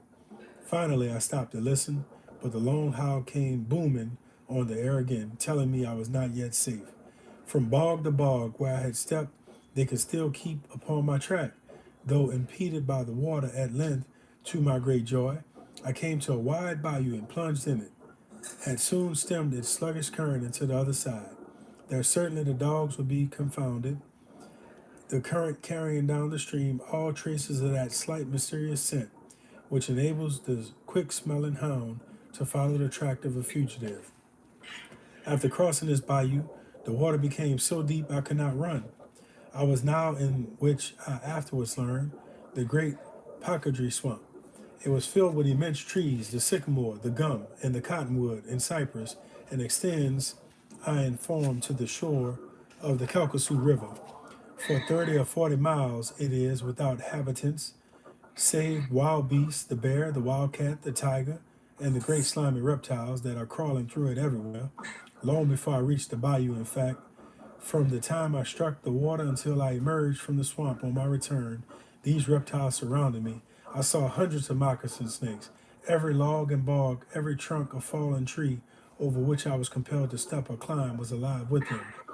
They crawled away at my approach, but sometimes in my haste, I almost placed my hand or foot upon them. They are poisonous serpents, their bite more fatal than a rattlesnake's. Besides, I had lost one shoe, the sole having come entirely off, leaving the upper only dangling to my ankle. I saw also many alligators, great and small, lying in the water or on pieces of floodwood. The noise I made usually startled them when they moved off and plunged into the deepest places. Sometimes, however, I would come directly upon a monster before observing it. In such cases, I would start back, run a short way round, and then in a manner shun them straight forward. They will run a short distance rapidly, but do not possess the power of turning in a crooked race. There is no difficulty in evading them. About 2 o'clock in the morning, the afternoon, I heard the last of the hounds. Probably they did not cross the bayou, wet and weary, but relieved from the sense of instant peril, I continued on, more cautious and afraid, however, of the snakes and alligators than I had been of the earlier portion of my flight. Now, before stepping into a muddy pool, I would strike the water with a stick. If the waters moved, I would go around it. If not, would venture through. At length the sun went down, and gradually night's tranquility mantle shrouded the great swamp in darkness. Still I staggered on, fearing every instant I should feel the dreadful sting of the moccasin, or be crushed with the jaws of some disturbed alligator. The dread of them now almost equaled the fear of the pursuing hounds. The moon arose after its time, its mild light creeping through the overspread branches, loaded the long pendant moss. I kept traveling forwards until after midnight, hoping all the while that I would soon emerge in some less desolate and dangerous region. But the water grew deeper, and the walking more difficult than ever. I perceived it would be impossible to proceed much further, and knew not, moreover, what hands I might fall into should I succeed in reaching a human habitation. Not provided with a pass, any white man would be liberty to arrest me and place me in prison until such time as my master should prove property, pay charges, and take me away. I was in a strait, and if so unfortunate as to meet any law abiding citizen of Louisiana, he would deem it his duty to his neighbor perhaps to put me forthwith in the pound. Really, it was difficult to determine which I had most reason to fear, dogs, alligators, or men. After midnight, however, I came to a halt. Imagination cannot picture the dreariness of the scene. The swamp was resonating with quacking of innumerable ducks. Since the foundation of the earth, in all probability, a human footstep had never before saw far penetrated the recesses of the swamp. It was not silent now, silent to a degree that rendered it oppressive, as it was when the sun was shining in the heavens. My midnight intrusion had awakened the feathered tribes, which seemed to throng the moras in hundreds of thousands, and their garrulous throats poured forth such multitudinous sounds. There was such a fluttering of wings, such sullen places in the water all around me, that I was affrighted and appalled. All the fowls of the air and all the creeping things of the earth appeared to have assembled together in that particular place for the purpose of filling it with clamor and confusion. Sorry about that. With clamor and confusion, not by human hands, dwellings, not by crowded cities alone, or the sights and sounds of life. The wildest places of the earth are full of them, even in the heart of this most swamp. God had provided a refuge and a dwelling place for millions of living things. The moon had now risen above the trees when I resolved upon a new project. Thus far, I have endeavored to travel to the nearest south as possible. Turning about, I proceeded in a northwest direction, my object being to strike the pine woods in the vicinity of Master Ford's. Once within the shadow of his protection, I felt I would be comparatively safe. My clothes were in tatters, my hands, face, and body covered with scratches received from the sharp knots of fallen trees and in climbing over piles of brush and floodwood. My bare feet was full of thorns. I was besmeared with muck and mud and the green slime that had collected on the surface of the dead water, in which I had been immersed to the neck many times during the day and night. Hour after hour, and tiresome indeed had become many. I continued to plod along on my northwest course. The water began to grow less deep, and the ground more firm under my feet. At last I reached the Pacadry, the same wide bayou I had swam while outward bound. I swam it again, and shortly after thought I heard a cock crow, but the sound was faint, and it might have been a mockery of the ear. The water receded from my advancing footsteps now. I had left the bogs behind. Now I was on dry land that gradually ascended to the plain, and I knew I was somewhere in the great pine woods. Just at daybreak, I came to an opening, a sort of small plantation, but one I had never seen before. In the edge of the woods, I came upon two men, a slave and his young master, engaging in catching wild hogs. The white man I knew would demand my pass, and not able to give him one, would take me into possession. I was too wearied to run again, and too desperate to be taken, and therefore adopted a ruse that proved entirely successful. Assuming a fierce expression, I walked directly towards him. Looking him steadily in the face as I approached, he moved backwards with an air of alarm. It was plain he was much affrighted, that he looked upon me as some inferior goblin, just arisen from the bowels of the swamp. Where does William Ford live? I demanded in no gentle tone. He lives 7 miles from here, was the reply. Which is the way to his place? I again demanded, trying to look more fiercely than ever. Do you see those pine trees yonder? He asked, pointing to two a mile distant that rose far above their fellows, like a couple of tall sentinels overlooking the broad expanse of a forest. I see them, was the answer. At the feet of those pines, he continued, runs the Texas Road to the left and will lead you to William Ford's. Without further parley, I hastened forward, happy as he was, no doubt to place the wildest possible distance between us. Striking the Texas road, I turned to the left hand as directed. As soon as I passed the great fire where a pile of logs was burning, I went to it thinking I would dry my clothes. But the gray light of the morning was fast breaking away. Some passing white men might observe me. Besides, the heat overpowered me with the desire of sleep. So lingering no longer, I continued my travels and finally about 8 o'clock reached the house of my master, Ford. The slaves were all absent from the quarters at their work. Stepping onto the piazza, I knocked on the door, which was soon opened by Mistress Ford. My appearance was so changed, I was in such a woebegone and forlorn condition, she did not know me. Inquiring if Master Ford was at home, that good man made his appearance.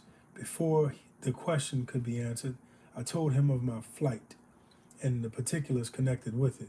He listened attentively, and when I had concluded, spoke to me kindly and sympathetically, and taking me to the kitchen, called John and ordered him to prepare me food.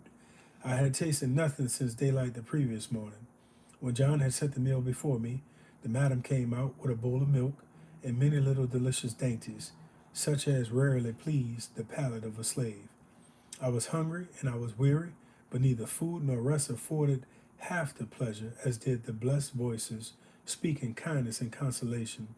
It was the oil and wine which the Good Samaritan in the great pine woods was ready to pour into the wound spirit of a slave, who came to him stripped of his raiment and half dead. They left me in the cabin that I might rest, blessed to be sleep. It visiteth all alike, descending as the dews of heaven on the bond of a free. Soon it nestled to my bosom, driving away the troubles that oppressed it, and bearing me to the shadowy region. I saw again the faces and listened to the voices of my children, who at last, for aught I knew in my waking hours, had fallen to the arms of other sleep, from which they never would arouse. All righty, Mac.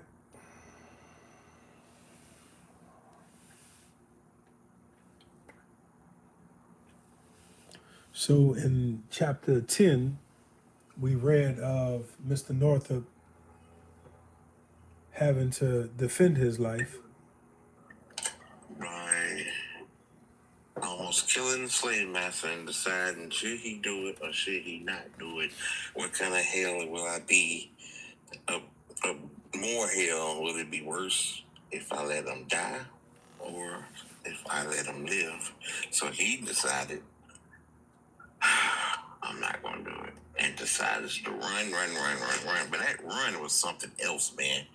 What he had to go through, man, can you imagine yourself?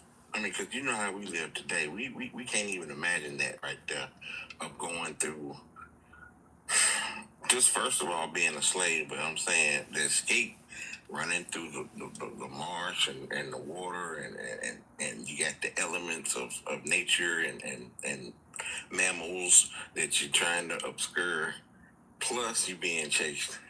Yeah. Man, I nobody today yeah. can imagine that Yeah. right there, boy.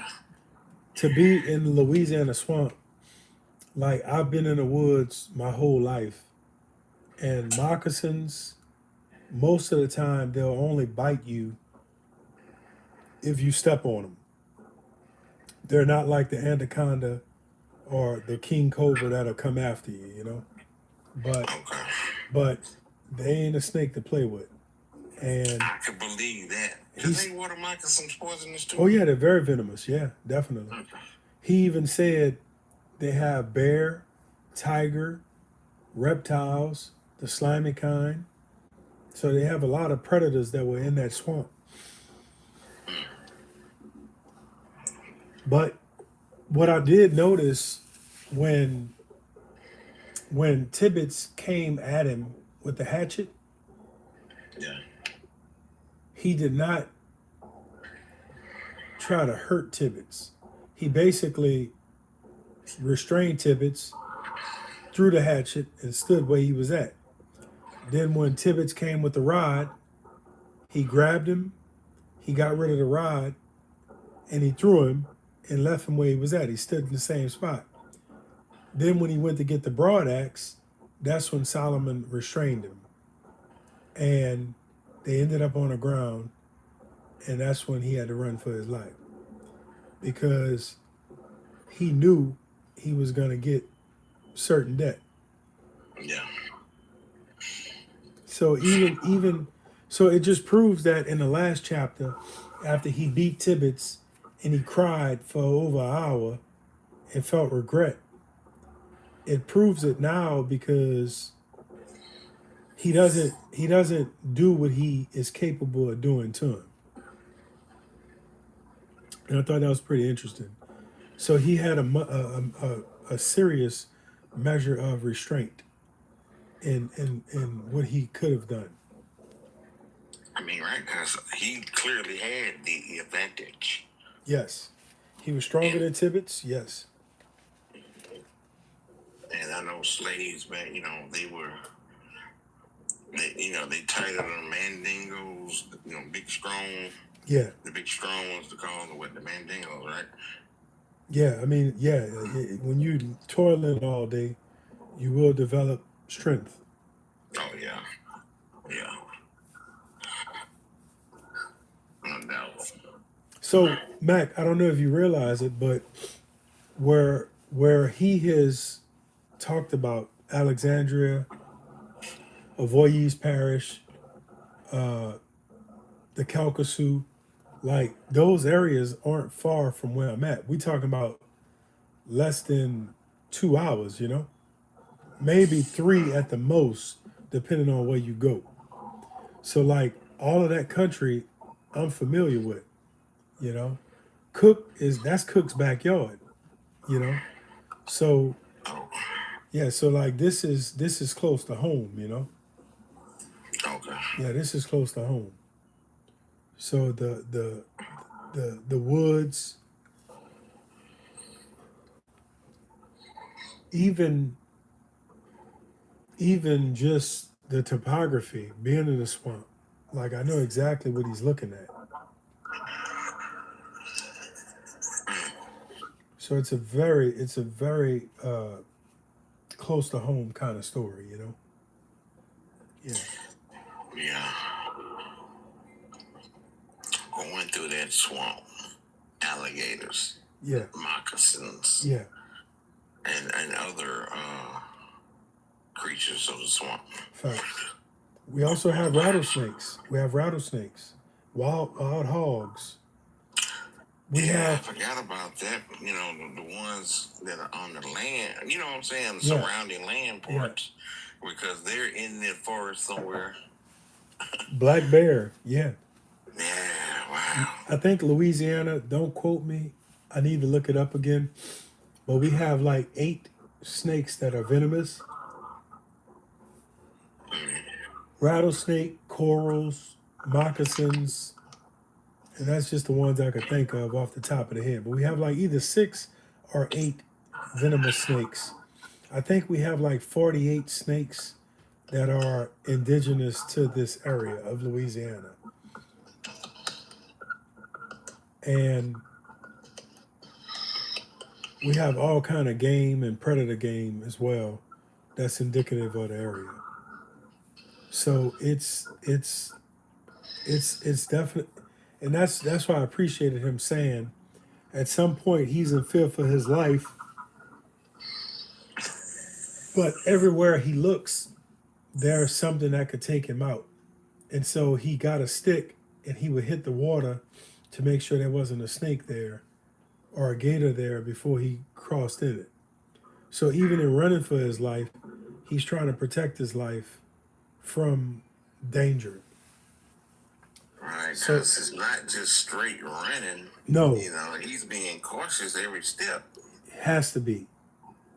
So Has to really, be. he doesn't have any acceleration because he can't have none No. unless he wanted to just be a risk taker, which he is not going to do that, considering what's in that swamp.